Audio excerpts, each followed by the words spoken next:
Et salut tout le monde, aujourd'hui on se retrouve pour parler de la nouvelle série Lego Minifigurines, la série 17. Eh oui, je vous ai manqué? Bon allez, on va pas se le cacher, Lego nous sort chaque année une série de figurines à collectionner. Mais là, cette année, c'est un peu spécial car Lego a innové. Ils sont passés de 2,50 € à 4 € la figurine. Quelle belle innovation! Maintenant on peut se poser la question, est-ce que cette série vaut le coup à être collectionnée ou pas? D'abord, j'ai eu la possibilité d'avoir une display de la série 17 des Lego Minifigurines, ce qui m'a permis de l'avoir complète. Alors tout simplement, la boîte ne change pas des boîtes classiques. Nous avons une boîte assez traditionnelle, sauf sa couleur qui change selon les séries. Et puis nous retrouvons tout autour les figurines concernées. Cette série contient quand même pas mal de points positifs, mais également pas mal de points négatifs. Notamment donc sur les figurines, et nous allons commencer par quelques figurines que j'ai appréciées dans cette série. Il y a tout d'abord la chef pâtissière, qui est une figurine certes simple, mais épurée niveau sérigraphie. Elle a une simple sérigraphie au niveau du torse qui représente sa blouse et un petit peu au niveau de la ceinture où on voit la blouse dépassée. Les manches sont également sérigraphiées. Nous sommes équipés d'une part de gâteau à la fraise et également d'un fouet. C'est une figurine qui est peut-être simple mais qui fait bien son travail, c'est-à-dire qu'elle s'incruste par exemple facilement dans un mock, ou également si vous avez envie de jouer avec, vous pouvez la mettre dans votre ville pour faire votre petite pâtisserie. Ensuite nous avons la figurine du Youpi. Mais Greg, c'est quoi un Youpi? T'inquiète pas, j'allais y venir. Le Youpi est simplement un jeune ingénieur ou un jeune chef d'entreprise. Alors pour ma part, cette figurine fait partie de mes préférés de la série, tout simplement parce que je trouve que le design de la figurine est assez cool. On retrouve vraiment bien le personnage assez jeune, nous avons les manches retroussées, une petite chemise avec une veste, mais le bémol de cette figurine c'est les accessoires, on retrouve simplement un genre de téléphone, mais le téléphone n'est pas top. Ensuite, comme autre figurine assez sympa de la série, nous avons la figurine mystère, la figurine rare, celle que Lego ont cachée depuis le début de la série. C'est, attention, le bandit de Grand Chemin. Oui, vous le savez, la figurine avait fuité déjà depuis un petit moment. Cette figurine est tirée d'un film qui porte le même nom, donc on va pas parler du film, nous on est là pour parler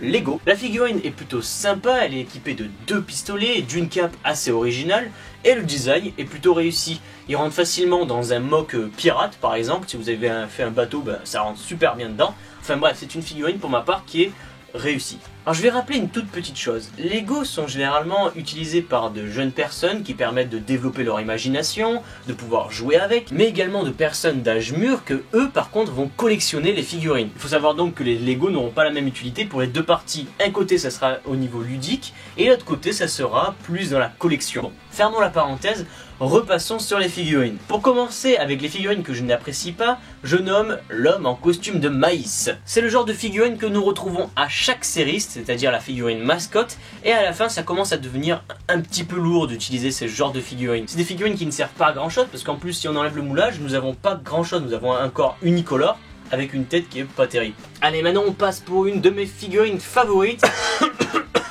Non, je voulais dire plutôt la pire figurine de cette série. Attention, roulement de tambour, l'homme fort. Alors pour ma part, je trouve que cette figurine est vraiment un échec de la part de Lego, car tout simplement, je trouve qu'elle ressemble plus à un homme de Cro-Magnon qu'à un homme fort.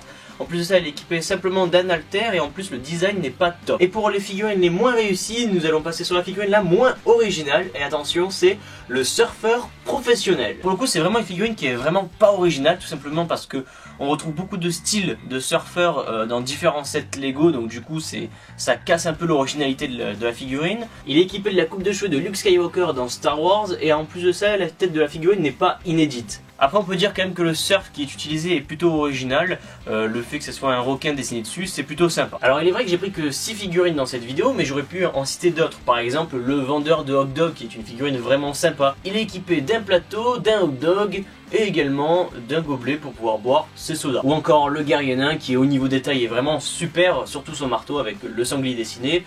Ou encore la vétérinaire avec son petit lapin, c'est un peu le bémol, c'est un lapin qui est tiré de la série Friends. Après en figurine loupée, il y en a plein d'autres, je pense notamment aux 2 enfants déguisés, un en fusée et l'autre en fée, ou encore le gladiateur qui est une figurine plutôt banale. J'ai quand même envie de m'arrêter sur une dernière figurine, et c'est la figurine du français.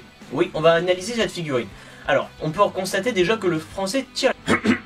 calme-toi, là, des enfants qui regardent quand même. Oui, je voulais dire plutôt, excuse-moi, je voulais dire un français qui n'est pas joyeux, il tient simplement une baguette parce qu'il est français, et il est équipé également d'un bulldog français parce qu'il est français. Voilà, c'est une figurine un peu neutre, on va dire, elle n'est pas non plus extraordinaire, mais c'est pas non plus une figurine complètement pourrie. Alors je trouve que déjà Lego ont créé des séries mini-figurines bien plus originales que celle-ci. Également le fait qu'il a eu la hausse de prix avec les figurines Batman et que ça continue sur la série 17, je vous avoue que ça me refroidit pour les collectionner. Après donc du coup je trouve que cette série est vraiment visée exclusivement pour les collectionneurs et non pour les enfants qui veulent un truc beaucoup plus ludique. Pour définir si cette série Lego est vraiment la meilleure, je vous invite à vous poser cette question: est-ce que ça vaut vraiment le coup de mettre 4 € pour une figurine? À vous d'en débattre dans les commentaires. Ah oui, j'ai oublié, tu peux également laisser un petit pouce bleu pour pouvoir soutenir la chaîne et également t'abonner à ma chaîne YouTube, comme ça tu recevras 30 kilos de briques Lego. Non, je mens pas. Également donner ton avis sur cette série Lego Minifigurines, cela m'intéresse beaucoup. Et je vous dis à très bientôt pour de prochaines vidéos. Bye!